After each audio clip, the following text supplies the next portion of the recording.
कोई मानवीय गुण भी डेवलप किया जाए उनमें, कि बताया जाए कि ये हर चीज़ शिक्षा से नहीं है, हमारे सामाजिक मूल्य क्या हैं, हमारी माताओं-बहनों के साथ कैसा व्यवहार करना है, ये सब ये कब होगा जब जो अध्यापक होगा वो इन चीज़ों को समझता होगा, इन बारीकियों को समझता होगा, समाज में रहा होगा, समाज की वो जो कमियाँ उनको समझा होगा। मैम हम बीएड के जो अभ्यर्थी हैं, उनको भी एक टीचिंग इंटर्नशिप होता है, जिसमें 4 महीने जाकर हम बच्चों को पढ़ाते हैं, छोटे-छोटे बच्चों को पढ़ाते हैं। हम लोग गाँव-गली में एक प्रोग्राम ऑर्गेनाइज़ करते हैं, जहाँ पर हम बच्चों को वहाँ भी शिक्षा देते हैं, उनको भी बताते हैं कि कैसे क्या पढ़ाना है, मतलब कैसे आगे बढ़ना क्या है। तो अचानक ये आता है कि नहीं आप पीआरटी में नहीं पढ़ा सकते और रीज़न क्या दिया जाता है मैम? क्योंकि आप जो पेडागोजी होती है, जो बीटीसी या बीएसटीसी वालों को पढ़ाया जो इस समय डीएलएड कहे जाते हैं, उनको जो पढ़ाया जाता है, वो आप नहीं पढ़ते हैं। एक रीज़न ये जाता है, क्यों? ये देख जबकि मैम ये है लेसन प्लान बीएसटीसी वाले भी बनाते हैं, लेसन प्लान हम भी बनाते हैं। हमारे पास भी हम भी नॉर्म चॉम्स्की को स्किनर को वगैरह को जो है हम भी पढ़ते हैं, वो भी पढ़ते हैं। मैम क्या अंतर रह गया? अगर गज़ट नोटिफ़िकेशन में एनसीटीई करती है, चलो फिर भी वो कहती है कि हाँ, ब्रिज कोर्स करवाएँगे। ब्रिज कोर्स करवाने के बाद कहती है, आज 2023 है, उन्होंने आज तक ब्रिज कोर्स का इवन सिलेबस भी नहीं डिफाइन किया। इम्प्लीमेंट करने की तो बात ही छोड़ दी है। अगर लेकिन आपको सुप्रीम कोर्ट का जो ये फैसला है, उसके बाद भी तो बीएड वालों के पास काफ़ी सारे ऑप्शन हैं, लेकिन फिर आप लोग मतलब इस तरह के प्रदर्शन क्यों कर रहे हैं? लाइक मैं ये जानना चाहूँगी। मैम देखिए जो वैकेंसी आती है, लगभग 90% वैकेंसी वो पीआरटी में आती है। पीआरटी वाले ही मैक्सिमम लोग प्रमोट होकर वो जूनियर में जाते हैं। जूनियर में भी वैकेंसी आती है लेकिन मैम नॉमिनल एकदम, मिनिमम आती है, कभी 3000 आ गई, कभी 4000 आ गई, ऐसे आती है। मैक्सिमम लोग पीआरटी जो प्राइमरी पढ़ाते हैं वहीं प्रमोट होकर जाते हैं। टीजीटी, पीजीटी में मैम 2021 में टीजीटी और पीजीटी को मिलाकर हार्डली 9-10 हज़ार वैकेंसी आई थी। उसमें भी मैम सब डिफरेंट टाइप के सब्जेक्ट का मैचिंग होता है। हिस्ट्री होना चाहिए, सिविक्स होना चाहिए, ज्योग्राफी होना चाहिए, पीसीएम होना चाहिए, तमाम प्रकार के उसमें। तो उसमें अगर देखा जाए मैम तो पिछले 5 या 8 सालों में टीजीटी और पीजीटी इवन एलटी ग्रेड की डिमांड 2017 से मैम हो रही है, 2023 है और ये भी अभी नहीं पता है कि कब आएगी। मैम दो जो मेन वैकेंसी आती है वो पीआरटी में आती है। पीआरटी में अगर 90% लगभग वैकेंसी पीआरटी में 10% बचा मैम। 10% में क्या स्कोप है? इतने भारी जो हमारे उत्तर प्रदेश में देखा जाए तो लगभग 15 लाख बच्चे बीएड धारक हैं। 15 लाख बच्चे बीएड धारकों में अगर मान लीजिए 10% वैकेंसी आएगी, क्या बात हो? तो आपकी क्या डिमांड है? मतलब गवर्नमेंट से आप क्या डिमांड रख रहे हैं इसके बाद की क्या चाहते हैं आप? गवर्नमेंट से हम डिमांड कर रहे हैं कि गवर्नमेंट ऑर्डिनेंस लाए, जैसा कि पूर्व में सरकार करती रही है, चाहे वो दिल्ली में अधिकारियों के ट्रांसफर पोस्टिंग को लेकर या फिर अदर स्टेट में जल्लीकट्टू, सबरीमाला, एनसी जो एससी एसटी वाला केस था या फिर शाहबानो, मतलब तमाम हजारों केस ऐसे हैं कि जब गवर्नमेंट ने सुप्रीम कोर्ट के वर्डिक्ट को ऑर्डिनेंस के द्वारा कानून बनाकर पलटा है। अभी माननीय सर्वोच्च न्यायालय ने एक पहले ऑर्डर दिया था जिसमें कहा था कि मुख्य चुनाव आयुक्त की नियुक्ति कैसे होगी। उसमें वो जो कमेटी उन्होंने की बात की थी, उस कमेटी में सीजीआई को भी रखने की बात की थी। अभी जो मानसून सत्र मैम एंड हुआ है, उस मानसून सत्र में वर्तमान सरकार ने एक मतलब जो संशोधन पास किया, एक उन्होंने बिल बनाया है और जिसमें कहा गया उन्होंने सीजीआई को हटा दिया है। मैम वो भी निर्णय सुप्रीम कोर्ट का था। तो ऐसा तो पहली बार नहीं हो रहा है कि हम लोग ऑर्डिनेंस की बात करें तो पहली बार है कि माननीय जो सुप्रीम कोर्ट ने निर्णय दिया है उसका उल्लंघन है। पूर्व में भी सरकारें हुई और आखिर मैम हमारे यहाँ सेपरेशन ऑफ पावर है, जहाँ पर चाहे वो जुडिशरी हो, चाहे एग्जीक्यूटिव हो, चाहे वो लेजिस्लेचर हो, उसका अलग अलग डिवाइड है। रूल जो कानून बनाया जाता है, कानून बनाने का पूरा काम जुडिशरी उसका लेजिस्लेचर का है, उसको इम्प्लीमेंट करने का काम एग्जीक्यूटिव का है। उसमें कुछ अच्छा हुआ है या वो कानून को नहीं फॉलो किया, ये काम है चेक करना जो है जुडिशरी का। तो क्या लगता है आपको कि इस प्रदर्शन के बाद सरकार जो है अध्यादेश लाएगी? क्या लगता है, क्या बोलेंगे? सरकार को अध्यादेश लाना चाहिए, तो क्योंकि जो है प्राथमिक शिक्षक पात्रता परीक्षा हम लोग पास करते ही हैं, इसके बाद ही हम लोग को कोई ज्वाइनिंग मिलती है, कोई नौकरी मिलती है।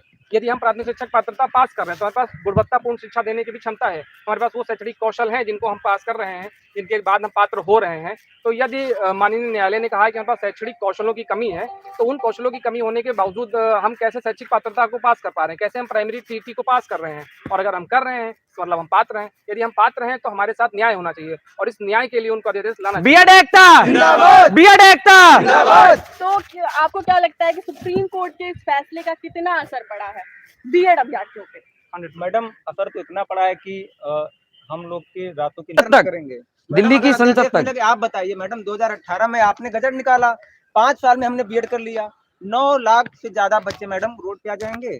क्या ये न्याय होगा हमारे साथ? मैडम 9 लाख बच्चे क्या करेंगे आप बताइए ना हमको। हमने पर ईयर मैडम बीएड में लाखों रुपए खर्चा किया है, लाखों रुपए, 49,000 से ज्यादा फीस मैडम, और वहां रहने का खर्चा, तमाम तरह के एग्जाम देने का खर्चा। अब आप कह देंगे कि अब बाहर हो जाएंगे मैडम, एक बात आप हमेशा याद रखिए, आज हम बाहर हुए हैं, कल आप बाहर होंगे। दिनकर जी की बहुत अच्छी पंक्तियां हैं, समर शेष है नहीं पाप का भागी केवल व्याध, जो तटस्थ है समय लिखेगा उनका भी अपराध। तो आपका कहना है कि अगर सरकार अध्यादेश नहीं लाती है तो आप लोग ऐसे ही लगातार प्रदर्शन करते बिल्कुल मैडम, आखिरी सांस तक प्रदर्शन करते रहेंगे। लगातार प्रदर्शन कर रहेंगे। वसीम बरेली साहब का एक शेर है कि उसूलों पे चाहे तो टकराना ना जरूरी है, और जिंदा हो अगर तो जिंदा नजर आना जरूरी है। जिंदाबाद जिंदाबाद जिंदाबाद जिंदाबाद जस्टिस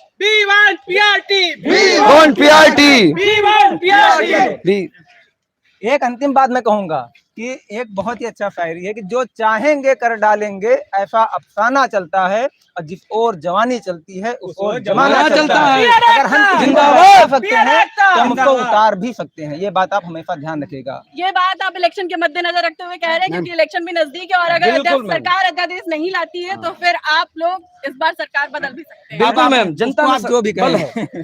जी क्या बोला? बचपन में कविताएं पढ़ते थे कि सारे जहां से अच्छा हिंदुस्तान हमारा, और एक कविता और पढ़ते थे, शायद मुझे याद नहीं आ रही, वो कहते कि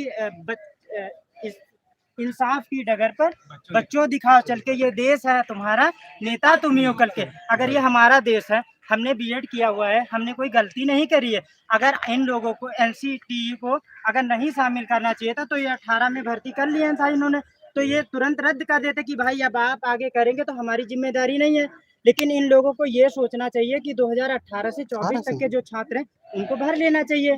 और हम लोगों ने टेट भी पास किया, 1200 रुपये मैम हम फीस कटाते हैं, किताबें खरीदते हैं, ट्यूशन लेते हैं, सीटेट भी हमने पास किया। क्या हमारी गलती है? हमारे माँ बाप का आसरा यही था कि बच्चे ने चलो हमारे सीटेट भी क्लियर कर लिया, टेट भी, आने वाले इलेक्शन में शायद आ जाएगी, वैकेंसी आएगी, हो जाएगा। हम तो यही आस लगा के बैठे पड़ रहे थे कि 24 में चुनाव आएगा, वैकेंसी आएगी। अब क्या करें हम कहाँ जाएंगे? अगर देश हमारा है तो हमारे साथ न्याय करना चाहिए। तो मेरा एक सवाल एक और यहाँ पे है कि आप लोग ये बताइए कि जो अभ्यर्थी अभी बीएड करने के लिए सोच रहे हैं उनको आप क्या मैसेज देना चाहेंगे? उनको मैम यही मैसेज देना चाहेंगे कि अगर आप पीआरटी को मद्देनजर रखते हुए अगर बीएड करना चाहते हैं तो आप ना करिए, क्योंकि इंतजार करिए, अभी कोई जजमेंट क्लियर नहीं हुआ है। क्योंकि उन्होंने पूरे स्पष्ट शब्दों में कुछ नहीं कहा, क्योंकि उन्होंने अगर कहना होता तो सीबीएसई में सीटेट अभी कल एग्जाम हुआ, सीबीएसई ने सीटेट का एग्जाम कंडक्ट करा लिया, उसमें भी बीएड पर रोक नहीं लगाई है। तो मैं ये कहूँगा जब तक कुछ स्थितियां साफ नहीं हो रही तब तक आप बीएड ना करें। अगर आपको प्राइमरी में टीचर बनना है तो आप उसके लिए आपको बीएचटीसी या बीटीसी का भी विकल्प है। अगर आप जिस दिन से न्यायिक फैसला आता है अगर उसी दिन से लागू होता है। क्या कहना चाह रहे हैं? आप क्या कुछ कह रहे हैं? जिस दिन से न्यायिक फैसला आता है उसी दिन से लागू होता है। या तो आज तक हम लोग की वैकेंसी को एक अवसर मिला होता, अगर अवसर नहीं मिला है तो अवसर की समानता को संविधान के हिसाब से मद्देनजर रखते हुए हम बीएड धारियों को 2018 से 2023 तक कंप्लीट, या जो 2023 में फर्स्ट ईयर में थे, जो प्रथम वर्ष में थे, उनको अगले साल पूरा करने के बाद उनको भी अवसर मिलना चाहिए। क्योंकि अगर उनको अवसर मिलेगा तब तो ये न्याय प्रणाली एकदम पूरी तरह से स्वच्छ मानी जाएगी। क्योंकि फिर हमको तो जिस आधार पर, जिस गजट के आधार पर हम लोग से बीएड करवाया गया, जिसको देखकर हमने बीएड करा, तो उस आधार पर तो हमको एक अवसर तो बनता है। ये बीएड बीटीसी का मामला नहीं है, बीएड बीटीसी का मामला तो ये जमीनी स्तर पे कहा जा रहा है। लेकिन आप स्वयं सोचिए कि जिस आधार पर, जिस तथ्य पर ये जो फैसला आया, उस आधार पर अगर हमारे पास शैक्षणिक कौशल नहीं है, सबसे पहली बात तो माननीय न्यायालय ने योग्यता पे कोई प्रश्न चिन्ह नहीं उठाया है, शैक्षणिक कौशलों पे उठाया है, स्किल्स पर हमारी बातें उठी हैं। तो स्किल्स की अगर बात है, स्किल्स की कमी है, तो स्किल्स को तो हर माता पिता अपने बच्चों को समाज के नजरिए से डेवलप करता है। तो यदि हमारे अंदर वो स्किल्स नहीं है तो वो एनसीटी डेवलप कर सकता है, वो हमारे परिवार है, अगर हम उसी के सदस्य हैं तो वो हमारे लिए तो अवसर ला ही सकता है। एक शिक्षक भर्ती हम लोग डिजर्व करते हैं, इसके लिए उनको अध्यादेश लाना पड़ेगा। और 2026 से जब से उनकी नई शिक्षा नीति प्रणाली लागू होगी, फिर वो अपने हिसाब से गजट ला सकते हैं। एक गजट हम लोग के लिए, क्योंकि उस गजट के आधार पर उन्होंने बीएड करवाया, मोटी मोटी शुल्क फीस भारी भरकम वसूली, जिसको देने के लिए बहुत से लोगों ने कहाँ से उधार लिया, कैसे उसका इंतजाम करा, वो सब कहाँ से ला करके दिए हैं, उसका भरपाई करने के लिए, उनके मनोबल को बढ़ाने के लिए, देश के युवा का मनोबल बढ़ाने के लिए, देश के विकास करने वाले युवाओं को सशक्तिकरण करने के लिए, उनके शक्ति देने के लिए एक अवसर की मांग तो हम लोग का बनता है और उसको सरकार को देना भी चाहिए। क्योंकि इसमें ना हम लोग की कोई बुराई है, ना बीटीसी वालों के। इसके पहले की सारी वैकेंसियों में कुछ ना कुछ पोस्ट खाली रह जाती हैं। यदि वो पोस्ट खाली रह जाती हैं, यदि इतनी ही योग्यताएं हैं, अगर इतनी ही हमारे भारत देश की बॉडियां एक्टिव हैं, वो सारे काम अच्छे से सकुशल कर रहे हैं, तो फिर वो पोस्ट कैसे खाली रह जाती हैं शिक्षक भर्ती में? अगर खाली रह जाती हैं, अगर उनमें मामलाएं बढ़ते हैं, अगर वो मामला हमको कोर्ट में ले जाना पड़ रहा है, अब सोचिए समाज का निर्माण करने वाले युवा वर्ग जो शिक्षक बनना चाहते हैं, उनको अपने लिए, समाज के निर्माण करने के लिए उनको कोर्ट जाना पड़ रहा है। इस बात के लिए क्या कहा जा सकता है? मैं एक और चीज जानना चाहूंगी कि जैसा आप लोग अध्यादेश की लगातार मांग कर रहे हैं कि सरकार अध्यादेश लाए, मैं पूछना चाहूंगी अगर गवर्नमेंट अध्यादेश नहीं लाती तो आपकी आगे की रणनीति क्या होगी? अभी तक तो ये बात हुई कि जैसे कि बताया कि क्या मतलब कहाँ से मुद्दा शुरू हुआ और कहाँ तक गया, लेकिन अब हम रणनीतियों पे चर्चा करेंगे क्योंकि हमारे पास केवल एक रास्ता बचता है धरना प्रदर्शन का। शांतिपूर्वक एवं संवैधानिक ढंग से हम लोग यहाँ से लेकर के दिल्ली तक जहाँ भी जाना होगा और ये धरना अनवरत रूप से चलता रहेगा। आज आप संख्या कम देख रहे हैं, इसका रीजन ये है कि कल सीटेट का पेपर था और आगे के 2-3 दिन बिहार में पेपर लगा हुआ है, तो बहुत सारे बच्चे तैयारी में लगे हुए हैं। और मैं जितने भी लोग लाइव देख रहे हैं, जहां तक आपके न्यूज चैनल के माध्यम से आपको धन्यवाद देना चाहूंगा। आपके न्यूज चैनल के माध्यम से जहां तक हमारी आवाज जाएगी, मैं सबका आह्वान करता हूं कि नेक्स्ट बिहार बीपीएससी के पेपर के बाद जब भी धरना प्रदर्शन हो तो यहाँ पे भारी से भारी संख्या में लोग आए और हम ये अनवरत रूप से करते रहेंगे। ये सरकार जो है ये हमारी चाहे चेतावनी समझे, हम लगातार लगे रहेंगे इस पे जब तक हमारा हक हमें नहीं मिलेगा। और जैसे कि हमारे यहाँ के लीडर हैं, लखनऊ के भैया जी हैं, इन्होंने सारी बातें स्पष्ट रूप से बताई। मैं उतना एक्सप्लेन नहीं करूंगा क्योंकि इन्होंने सारी बातें बता दी है, लेकिन मैं रणनीतियों पे चर्चा कर रहा हूं। मैं जहां जहां भी दे सकता हूं अपना ज्ञापन, वहां पे ज्ञापन दूंगा। जो रणनीतियां होंगी बिल्कुल हमारी स्पष्ट हैं कि हमको ऑर्डिनेंस चाहिए, गवर्नमेंट से तो चाहिए, क्योंकि उत्तर प्रदेश में मात्र 13 लाख स्टूडेंट है, 13 लाख अभ्यर्थी है। इसके बाद पूरे देश में करोड़ों अभ्यर्थी है, इसके बाद उनका पूरा परिवार है। अगर जो एक परिवार में एक भाई बीटीसी किया हुआ है, दूसरी बहन ने बीएड किया हुआ है, तो दुश्मनी का माहौल बन गया है। तो इस वजह से बीएड वर्सेस बीटीसी चल रहा है। हाँ मैडम, घरों में खाना तक नहीं मिल रहा है, ये जानने चाहिए। अगर बहन ने बीटीसी किया है, जिसकी शादी तय हुई, बीएड किया है, खाना के टेबल पर मैडम ये हाल है कि खाना नहीं मिल रहा है कि आप बीटीसी का विरोध कर रहे हैं, आज आप खाना खुद बनाइए। ये हाल है मैडम। यहाँ पे शादियां रुक गई हैं लोगों की, यहाँ पे लोगों की शादियां रुक गई हैं, हमारी माताओं बहनों की, लड़कियों की शादियां रुक गई हैं, लड़कों की शादियां रुक गई हैं। ये बता के किया जा रहा था कि हमारा लड़का बीएड पास है, सीटेट पास है और यूपी टेट पास है, अभी वैकेंसी आएंगी, बस एक वैकेंसी बची है, इसके बाद हो जाएगा। लेकिन अब वो क्या करे, उसकी बेचारी की शादी अब तो बेरोजगार हो गया, अब तो उसके पास कुछ करने को ही नहीं बचा। सरकार कहती है बेटी बचाओ बेटी पढ़ाओ, और जब वो बेटी शिक्षक पात्रता परीक्षा पात्र हो जाए तो उसको धरने पर बैठाओ। ये कहाँ का न्याय हुआ? अब आप ही बताइए। यदि कोई लड़की हमारे देश में बेटी बचाओ बेटी पढ़ाओ, अगर कोई माता पिता अपने बेटी को बीएड करा रहा है, वो उसको शिक्षक बनाना चाह रहा है, वो अपने समाज का एक अपग्रेडेशन करना चाह रहा है अपनी बेटी के जरिए, और फिर बेटी को शिक्षक का हक ना मिले, उसको उस पात्रता के लिए अमान्य घोषित कर दिया जाए और फिर वो धरने पर बैठे, ये कैसी विडंबना है हमारे समाज की। तो ये थे हमारे साथ बीएड के कुछ अभ्यर्थी जो लगातार यहाँ पे बीएड एकता जिंदाबाद, बीएड एकता जिंदाबाद। We want justice! We want justice! We want justice! We want justice! Bharat Mata की जय! भारत माता की जय! भारत माता की जय! जो भी हमारे तो आधा दो हो न्याय, अगर तो आधा दो, ये मैं कोट करना चाहूंगा। 3 दिन बिहार में पेपर लगा हुआ है, तो बहुत सारे बच्चे तैयारी में लगे हुए हैं। और मैं जितने भी लोग लाइव देख रहे हैं, जहां तक आपके न्यूज चैनल के माध्यम से आपको धन्यवाद देना चाहूंगा। आपके न्यूज चैनल के माध्यम से जहां तक हमारी आवाज जाएगी, मैं सबका आह्वान करता हूं कि नेक्स्ट बिहार बीपीएससी के पेपर के बाद जब भी धरना प्रदर्शन हो तो यहाँ पे भारी से भारी संख्या में लोग आए और हम ये अनवरत रूप से करते रहेंगे। ये सरकार जो है ये हमारी चाहे चेतावनी समझे, हम लगातार लगे रहेंगे इस पे जब तक हमारा हक हमें नहीं मिलेगा। और जैसे कि हमारे यहाँ के लीडर हैं, लखनऊ के भैया जी हैं, इन्होंने सारी बातें स्पष्ट रूप से बताई। मैं उतना एक्सप्लेन नहीं करूंगा क्योंकि इन्होंने सारी बातें बता दी है, लेकिन मैं रणनीतियों पे चर्चा कर रहा हूं। मैं जहां जहां भी दे सकता हूं अपना ज्ञापन, वहां पे ज्ञापन दूंगा। जो रणनीतियां होंगी बिल्कुल हमारी स्पष्ट हैं कि हमको ऑर्डिनेंस चाहिए, गवर्नमेंट से तो चाहिए, क्योंकि उत्तर प्रदेश में मात्र 13 लाख स्टूडेंट है, 13 लाख अभ्यर्थी है। इसके बाद पूरे देश में करोड़ों अभ्यर्थी है, इसके बाद उनका पूरा परिवार है।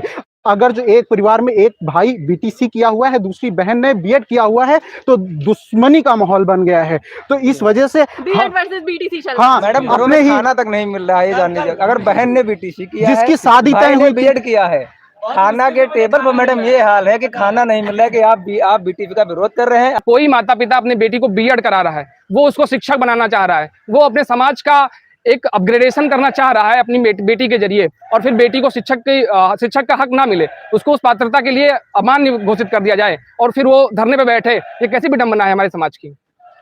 तो ये थे हमारे साथ बीएड के कुछ अभ्यर्थी जो लगातार यहाँ पे सांसद बीएड एकता जिंदाबाद बीएड एकता जिंदाबाद We want justice. We want justice. We want justice. We want justice. Bharat Mata की जय भारत माता की जय भारत माता की जय। जो भी हमारे तो आधा दो हो न्याय अगर तो आधा दो, ये मैं कोट करना चाहूंगा दिनकर रसमर्थी की बात मैं कोट करना चाहता हूं। अभी मैडम आ सकती हैं। जब भगवान कृष्ण जी दुर्योधन को समझाने के लिए हस्तिनापुर आते हैं, उन्होंने दिनकर जी ने लिखा है कि दिनकर जी ने लिखा है कि बीएड एकता बीएड एकता बीएड एकता बीएड एकता भारत माता की भारत माता की भारत माता की we want we want we want we want हमारी मांग पूरी करो पूरी करो पूरी करो हमारी मांग पूरी करो पूरी करो पूरी करो हमारी मांग पूरी करो पूरी करो पूरी करो हम सबकी यही पुकार सरकार हम सबकी यही पुकार सरकार हम सबकी यही पुकार सरकार we want we want PRT we want PRT BEd we want PRT we want we want Bharat Mata की भारत माता की बीएड एकता बीएड एकता बीएड एकता मातरम मातरम मातरम हम सभी का नारा है पीआरटी हमारा है हम सभी का नारा है पीआरटी हमारा है हम सभी का नारा है पीआरटी हमारा है बीएड एकता जिंदाबाद बीएड एकता जिंदाबाद बीएड एकता जिंदाबाद we want justice we want justice. तो साथियों, हम लोग सत्यम भाई के और देवेश भाई के नेतृत्व में पैन इंडिया लेवल पर बीएड एकता की मांग जो हम बना रहे हैं उसके मजबूती देंगे और हम चाहेंगे कि पुनः एनसीटी अपनी गलती को सुधारे और बीएड को पीआरटी में शामिल करे। एक बार पुनः बीएड एकता बीएड एकता